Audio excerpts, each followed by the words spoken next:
Hey everyone, it's Rochelle here with Losing It on Keto. And in this video, I am going to make a high protein, low fat, low carb jelly, or a PSMF jelly. Now, I recently developed a recipe for replacing the sugar-free Jello gelatin. And we're going to need to make use of that in this. I don't have any prepared, so I'm going to have to make that, and then we'll get to the Jello recipe itself, but this is one of the ingredients. So that requires 7 grams of gelatin. And given that this is an ingredient in the jelly slash jam, I guess I'm just going to combine these two. So I covered the Jello box gelatin, sugar-free gelatin replacement in my Jello mold. And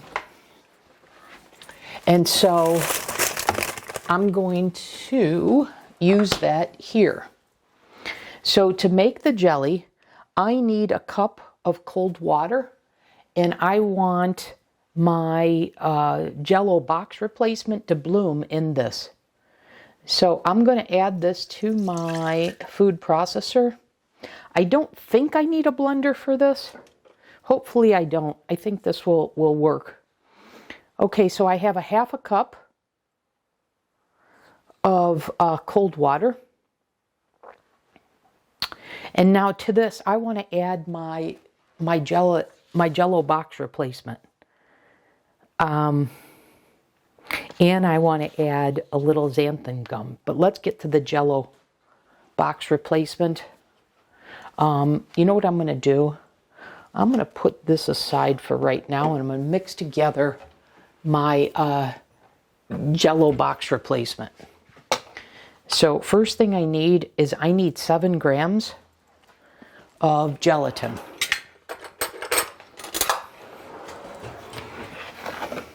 And you know what I should do is look at that, right on the mark. What I should do is I should prepare my little Jello boxes ahead of time. But one reason I haven't done that, other than I don't have time, is that I like to switch up. I like to decide at the time I'm making a recipe what flavor I want. Okay, the next ingredient we need is 4 grams of a granulated sweetener, and I'm using, actually, no, I'm not. I got the allulose out already. What am I doing? So I need 4 grams of this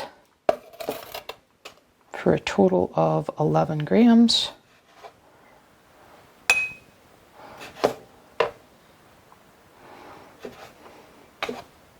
Just a little more, and just a little more. But I wanted to make a jelly after I made the peanut butter. And then that way, I don't have to rely on a store-bought one, the Good. Because I always like to make homemade when I can. Okay, there's the 4 grams for a total of 11. Let me just check. I don't think I need this anymore, and I don't. So we can get that out of the way. Okay, then we need 1/8 of a teaspoon of the food grade citric acid. We've got that. And again, right now I'm just making the Jello box replacement. I'm going to need that again. And then a freeze-dried fruit powder for the one I'm going to make. I decided to use a red raspberry powder for this. Okay, and this is just freeze-dried red raspberry, just as it says. So I need 5 grams of this, so that'll make this 16 grams in total of the ingredients for the Jello replacement. Okay, so we've got that now. Oops.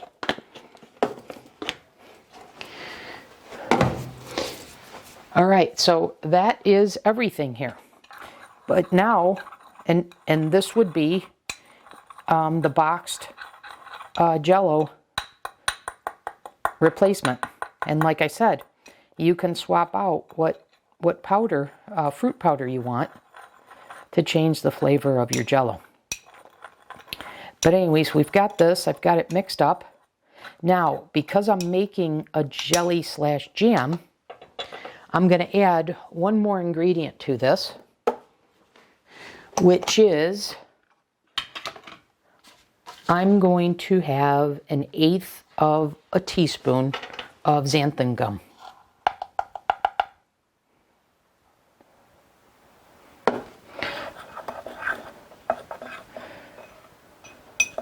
And now what I'm going to do is I'm going to add this to the water, the cold water, and let this bloom for, let me take this out,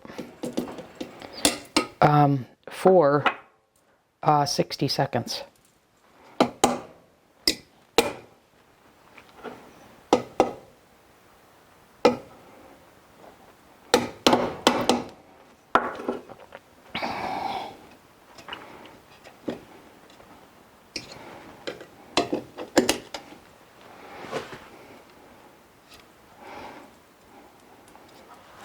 Okay, so let's let that do its thing for 60 seconds. And while that's happening, I have a 1/2 cup of hot water, boiling water here. And I've been steeping tea bags because I wanted to add more flavor from my jelly. So you guys, if you've been following my channel, you know my technique to add more flavor is to steep tea bags. So I've used 2 of these. And so I'm kind of going for this berry blend for my jelly/jam flavor. Okay, so I think this is well steeped. So I'm going to go ahead and squeeze out the flavor from this. And because this has been steeping for about 10 minutes, I'm going to go ahead, because I want boiling water, I'm going to go ahead and heat this a little bit more. So I'll just throw this in the microwave for a minute. While that's going, I'm going to prepare the next thing. I have 30 grams of whey protein isolate. To that, I'm going to add some more citric acid. So I want 1/4 teaspoon, so I'm going to add it to here.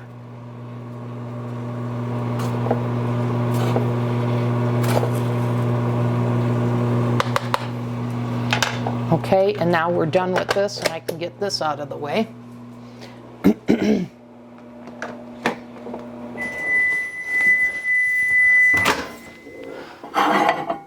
Okay, oops. Put that over there and get this out of the way. And I'm done with the xanthan gum, so let's get this out. And let's say this is bloomed for a minute because the microwave was going for a minute. So let's get to the next step. So the next step then for our jelly/jam is we want to add the boiling water. Actually, I wanted to blend and pulse this and let it sit for a minute. Let me do that here. I forgot to do this.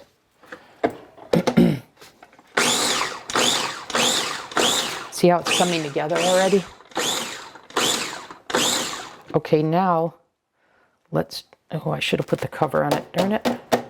I forgot to put the cover on it. That's okay. Let me get a paper towel so I don't make a mess.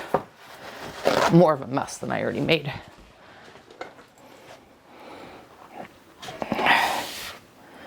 Okay. And let me just show it. Look at how that's coming together nicely. Do you see that? Nice. Okay, now what we want to do is we want to add this boiling water because we want to dissolve that that gelatin. Okay, And we want to now blend this on high for 30 seconds. So let me not make the same mistake. Let's put the cover on. Okay, and then 30 seconds. Okay, now let's do the next step. So the next step is we want to add the protein powder. I've already added the citric acid to the protein powder. And what I also want, so I want to sprinkle this in along the sides. So I'm going to do it like that.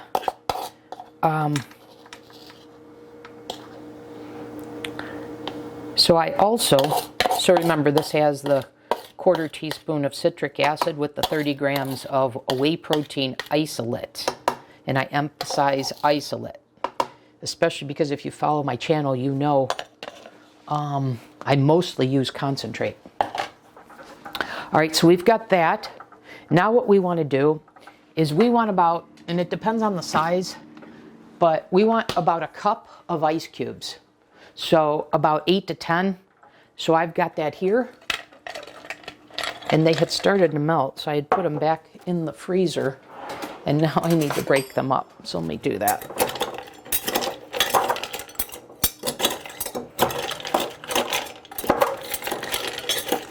And then what we're going to do is we're going to blend this for about a minute or until this volume has doubled. So it should pretty much go to about the max line here.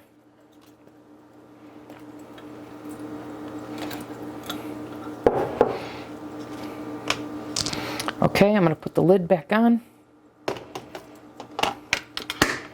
And like I said, now another minute or until it's doubled. Let's see.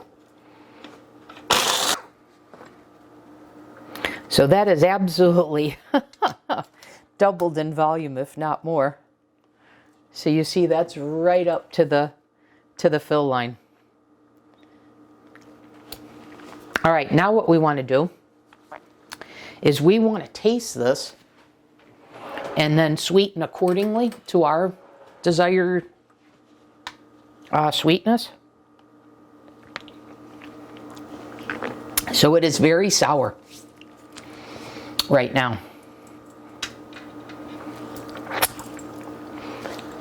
So I have, for this case, I've got these berry flavored drops. So I'm going to add about 10 drops. See what we got here. Yeah, that's nice. Okay, so let me put that away. And now I just want to alter the color of this. So I've got a couple techniques for that. I can use a bakery emulsion, or I could add a powder to this. And I have a beet root powder specifically for this purpose, to make color, so to be able to color when I'm making these jellos and such. And you know what, you guys, just for the heck of it, because I have it, I'm going to do a red and blue, make purple. So I've got a blue spirulina, and the beetroot powder in this one I specifically got for the purpose of adding color.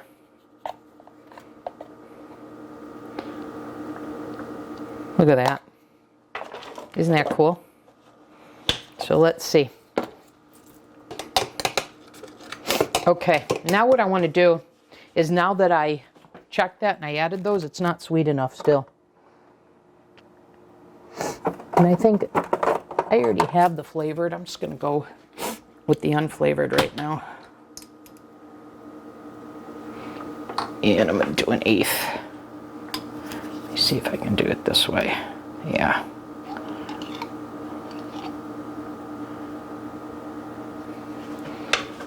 Okay.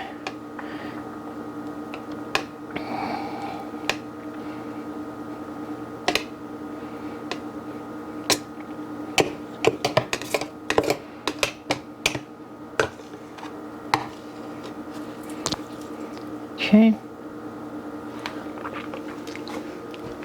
Oh, that's much better. Okay. Now let's take this out. Let's get it in the jars. I guess so. Maybe I'm going to use both jars, actually. I don't think I have a jar big enough.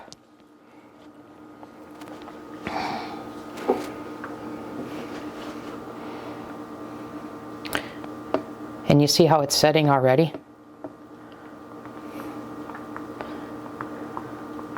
Ooh, maybe I'll get lucky. Maybe this will all fit.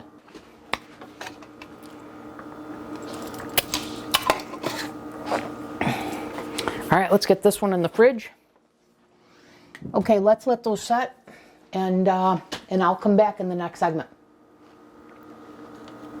Okay, back in this segment. It's been setting in the refrigerator probably about 30 minutes. But I'm going to have my first meal of the day, which is peanut butter and jelly toast, or an English muffin, actually. So this is what I had left over from my recipe.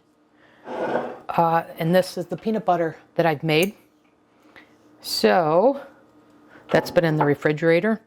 I'm going to do 2 tablespoons of each. In the case of the peanut butter, that's 28 grams. And 2 tablespoons of this is 15 grams a tablespoon, so 30. Let me show you this. Look at that, you guys. Is 30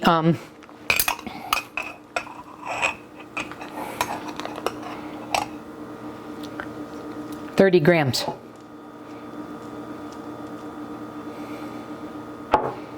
Yeah, I won't even need that much.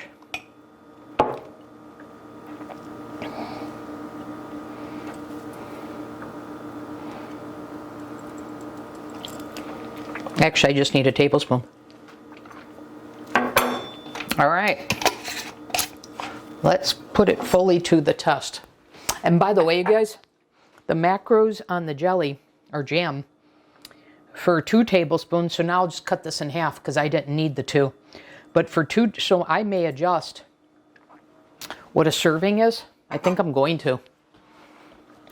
So 1 tablespoon would be 10 calories, 2 grams of protein for.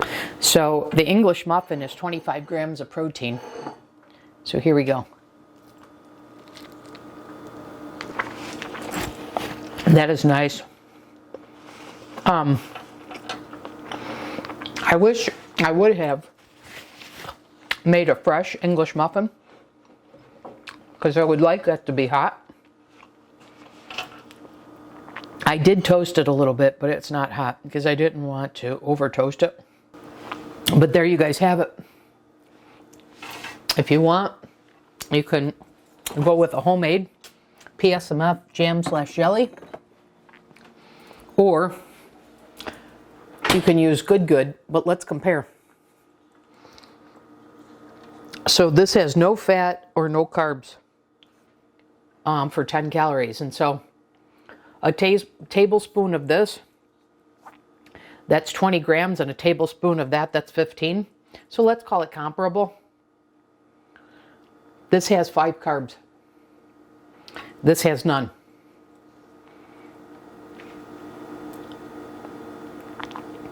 And they're saying this has 4 sugar alcohols. So I guess it depends on how you count it.